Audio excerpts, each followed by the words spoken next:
নমস্কার দর্শক বন্ধু, আশা করি আজকের দিন অর্থাৎ 18 অক্টোবর 2025 শনিবার অনেকেই ধনতেরাস অনুষ্ঠান পালন করেছেন এবং অনেকেই সোনা বা হলুদ ধাতু অর্থাৎ কাঁসা বা পিতল ইত্যাদি কিনেছেন। কেউ আবার মাটির ঘট কিনে তাতে হলুদ বা পিতলের কয়েন ইত্যাদি গচ্ছিত রেখেছেন। আগামীকাল অর্থাৎ 19 অক্টোবর 2025 রবিবার দুপুর 1:53 পর্যন্ত কৃষ্ণা ত্রয়োদশী থাকবে, অর্থাৎ ধনতেরাসের তিথি থাকবে। এর মধ্যেও আপনারা আপনাদের নিজেদের রাশি অনুযায়ী শুভক্ষণে সোনা বা ওই ধরনের কোনো ধাতু কিনতে পারেন। তবে 1:53 পরে কিন্তু ধনতেরাস ছেড়ে যাবে, আপনাদের কোনো কাজ না করাই ভালো। অবশ্য সকলকে একটাই কথা বারবার বলছি আমি, মা লক্ষ্মীর প্রিয় ধাতুটি হলুদ রঙের। সোনা কিনলে খুব ভালো হয়, তার কারণটাও আছে। সোনা সবসময় সর্বকালের জন্য সকলের প্রিয়।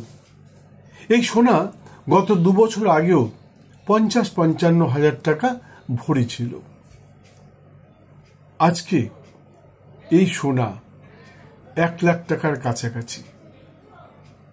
কাজেই সোনা যদি আপনি কিনে রাখতে পারেন তাহলে অবশ্যই ভবিষ্যতের জন্য কোনো কিছু তৈরি থাকবে।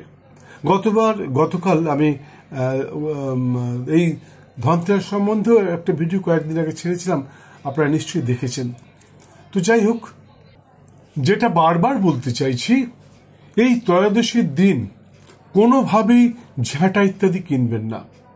আমি চ্যালেঞ্জ করে বলছি, এই ত্রয়োদশীর দিন যারা ঝাঁটা কিনেছেন এবং ঝাঁটা কিনে ঘর ঝাঁট দিয়েছেন, ঝুল ইত্যাদি পরিষ্কার করেছেন, তাদের সংসারে সারা বছর ঝগড়াঝাটি, অশান্তি এবং নানাভাবে দারিদ্রতার মধ্যে দিয়ে আপনাদের দিন যাপন করতে হবে, এতে কোনো সন্দেহ নেই।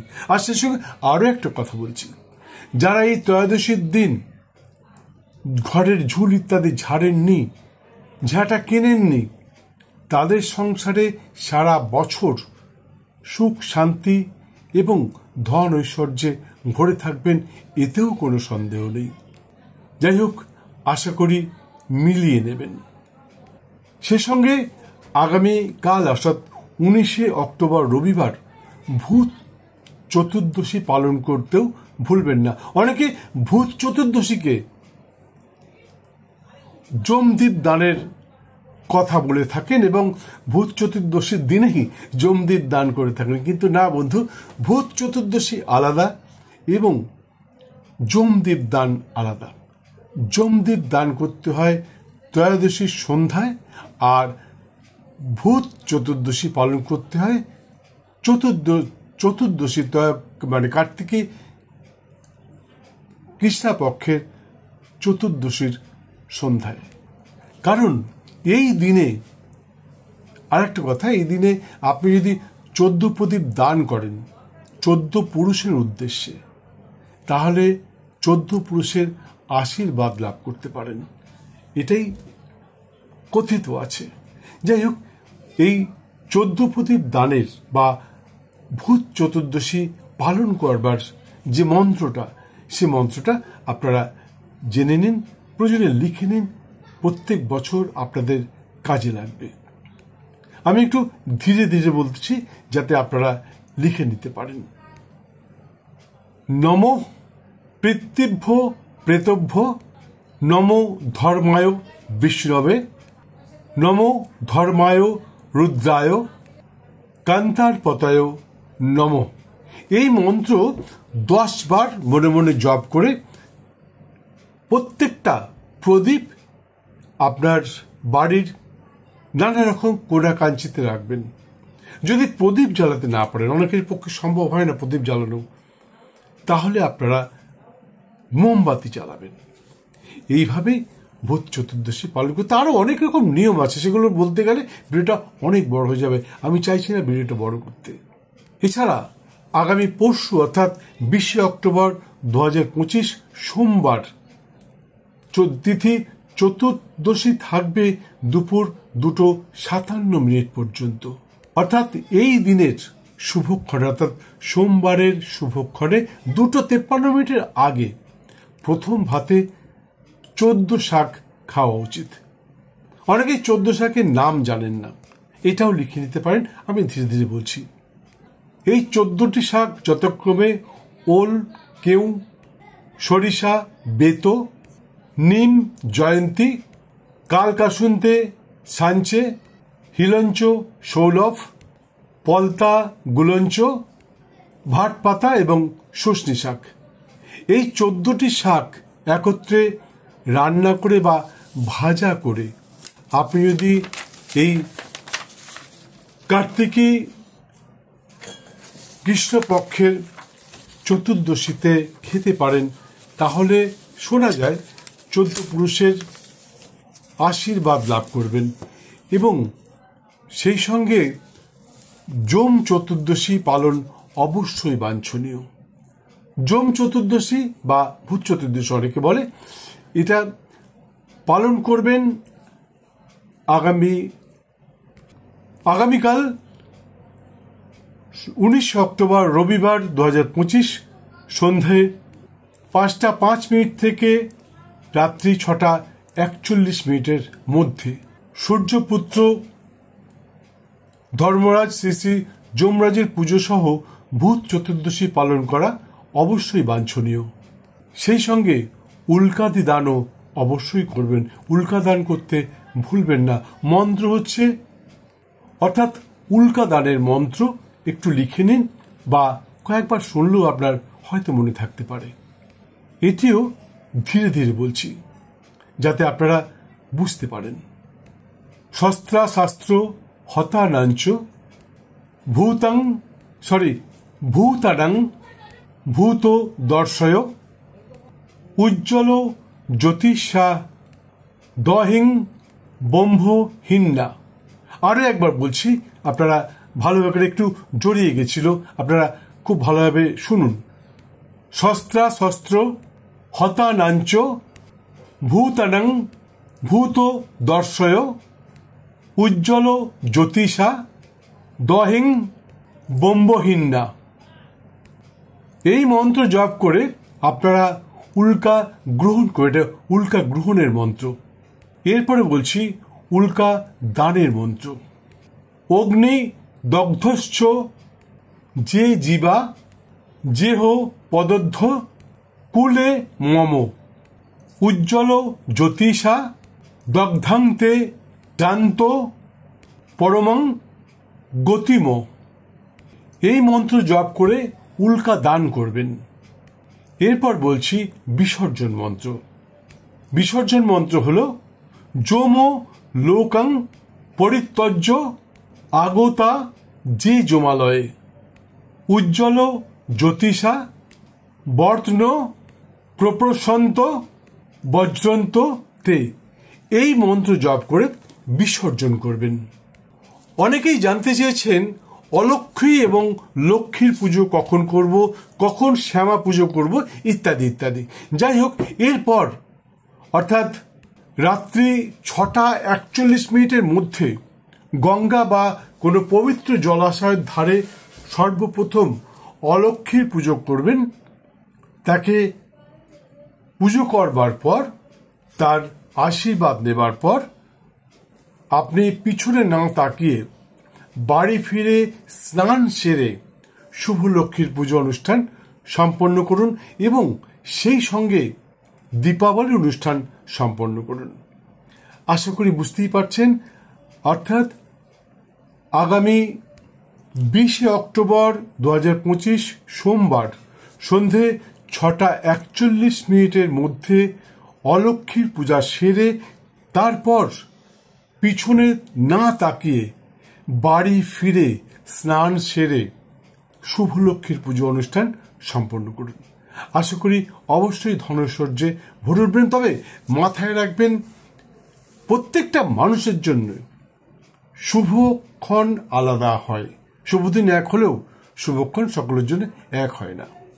আর লক্ষ্মীর পুজো সর্বদাই রাত্রিতে করা উচিত, এই কথাটা মাথায় রাখবেন। পরের দিনও আপনি করতে পারেন, কিন্তু পরের দিন করাটা উচিত না। অর্থাৎ মঙ্গলবারও করতে পারেন, মঙ্গলবারও অমাবস্যা থাকবে। এদেশীয় বাঙালি যারা, বা ভারতীয় বাঙালি, বা ভারতের অন্যান্য স্টেটে, অন্যান্য প্রভিন্সেও দেখেছি আমরা এই দিনেই, অর্থাৎ এই কার্তিকী অমাবস্যার রাতেই মা লক্ষ্মীর পুজো করে থাকেন। প্রথমে অলক্ষ্মীর পুজো, তারপর মা শুভ লক্ষ্মীর পুজো অনুষ্ঠান সম্পন্ন করে থাকলে আপনারাও করতে পারেন। এবং যারা শ্যামা মায়ের পুজো করতে চান,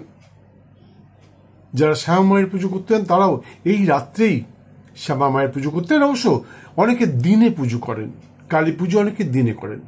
আপনারাও কালী পুজো দিনে করতে পারেন, পরের দিনও আপনারা কালী পুজো করতে পারেন। কারণ 21শে অক্টোবর বিকেল 4:26 পর্যন্ত অমাবস্যা তিথি থাকবে। আপনি এর মধ্যে পূজা অনুষ্ঠান সম্পন্ন করতে পারেন। এখানে একটা কথা বলতে খুব ইচ্ছা হচ্ছে, সেটা হলো অনেকেই, আচ্ছা আরেকটা কথা, কোনোভাবেই বলির মধ্যে যাবেন না বন্ধু। তার কারণ আমি ভাগ্যফল পত্রিকায়, এই মাসের ভাগ্যফল পত্রিকায় লিখেছি যে বলিদান সত্যি সত্যি অত্যন্ত একটা পাপ কাজ। আপনি বলুন তো, আপনার সামনে আপনার সন্তানকে যদি কেউ হত্যা করে, তাহলে আপনি কি তার উপরে খুশি হতে পারেন? বুঝতে পারছেন না? ব্যাপারটা হচ্ছে, আপনি যদি মনে করেন আপনি মায়ের সন্তান, মা আপনার স্রষ্টা, মা আপনাকে সৃষ্টি করেছে, পৃথিবীর প্রতিটি প্রাণীকেই মা সৃষ্টি করেছে, সে আপনাকেও সৃষ্টি করেছে। এবং যে ছাগল বা যাকেই আপনি বলি দিতে যাচ্ছেন, যে পাঁঠাটাকে আপনি বলি দিতে যাচ্ছেন, সেই পাঁঠাটাকেও তো মাই সৃষ্টি করে। তারও তো যদি সত্যি সত্যি স্পিরিট একটা থাকে, স্পিরিচুয়াল পাওয়ার, অদৃশ্য শক্তি থাকে, তাহলে সেটাও তো তার জন্যই আছে। সেই মাই তো তাকে পৃথিবীতে নিয়ে এসছে। তার মধ্যে যে প্রাণ আছে, সেই প্রাণটা যে কাঁদে, সেটা তো মা শোনে। আর তাই সেই মায়ের সামনে আপনি যদি কোনো প্রাণী হত্যা করেন বলির নামে, তাহলে সেটা খুব অন্যায় হবে। বলি অর্থাৎ কাম, ক্রোধ, লোভ, মোহ, মদ এবং মাৎসর্য, এই 6টি রিপুকে হত্যা করা। এখানে খুলে বলতে পারছি না, বলতে গেলে অনেক বড় হয়ে যায় ভিডিওটা। যারা ভাগ্যফল পত্রিকা পড়েন তা নিশ্চয়ই জানেন, আর যারা ভাগ্যফল পত্রিকা পড়েন না তারা আমাকে বলতে পারেন, আমি জায়গাটা আপনাকে ফটো তুলে পাঠিয়ে দিতে পারি, অথবা এই মাসের ভাগ্যফল পত্রিকাটা কিনে দেখতে পারেন। যাই হোক, আরেকটা কথা বলছি, অনেকেই ভাদ্র মাসের অমাবস্যায় তারাপীঠে গিয়ে মায়ের পুজো করেন। তারা মনে করেন কি এই দিনেই তারাপীঠে মা জেগে উঠেছিলেন, কিন্তু না, এটা ভুল ধারণা বন্ধু। তারাপীঠের আসল সাধক, তারাপীঠকে যে জাগিয়ে তুলেছেন, তার নাম ঋষি বশিষ্ঠ। এই কার্তিকী অমাবস্যার শুভক্ষণে মা তারা জেগে উঠেছিলেন ঋষি বশিষ্ঠের সাধনায় তুষ্ট হয়ে, এবং ঋষি বশিষ্ঠকে মা দর্শন দিয়েছিলেন। ঋষি বশিষ্ঠ তারা সিদ্ধ হয়েছিল। অবশ্য পরবর্তীকালে নানান রকম লেখক নানান রকম মানুষকে উপস্থাপন করেছে, কিন্তু ইতিহাস বলছে তারাপীঠের আসল সাধক ঋষি বশিষ্ঠ, এবং ঋষি বশিষ্ঠই মা তারাকে জাগিয়ে তুলেছিলেন। যাই হোক, ভিডিওটি সম্পূর্ণ দেখার জন্য অসংখ্য ধন্যবাদ। ভালো লাগলে একটি লাইক দিয়ে বেল আইকনটি বাজিয়ে দেবেন, আর ভালো লাগলে সাবস্ক্রাইব করে দেবেন, যাতে আমার চ্যানেলটা বারবার আপনি দেখতে পারেন। আমি যে কোনো ভিডিও পাবলিশ করার সঙ্গে সঙ্গে যাতে আপনার কাছে পৌঁছে যায়। কিছুদিনের মধ্যেই আগামী মাসের রাশিফলটা বলবো, সেটা দেখতে ভুলবেন না। মায়ের কাছে প্রার্থনা আছে। আরেকটা কথা, ভাইফোঁটা, যারা ভাইফোঁটা দেবেন তারা আগামী 23শে অক্টোবর সকাল 6টা থেকে দুপুর 2টোর মধ্যে ভাইফোঁটা দেবেন। আবার বলছি, আগামী 23শে অক্টোবর বৃহস্পতিবার সকাল 6টা থেকে দুপুর 2টোর মধ্যে ভাইফোঁটা দেওয়ার চেষ্টা করবেন।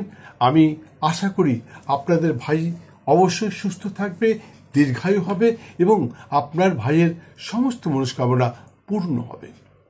যাই হোক, আবার বলছি, সুস্থ থাকুন, ভালো থাকুন, ঈশ্বরের কৃপা লাভ করুন, সর্বক্ষেত্রে সফল হন, সারা বছর সুখ শান্তি এবং সমৃদ্ধিতে ভরে থাকুন। মা লক্ষ্মীর পুজো, মা শ্যামা মায়ের পুজো, মা কালীর পুজো ইত্যাদিতে আপনারা সফল হন। জয় মা।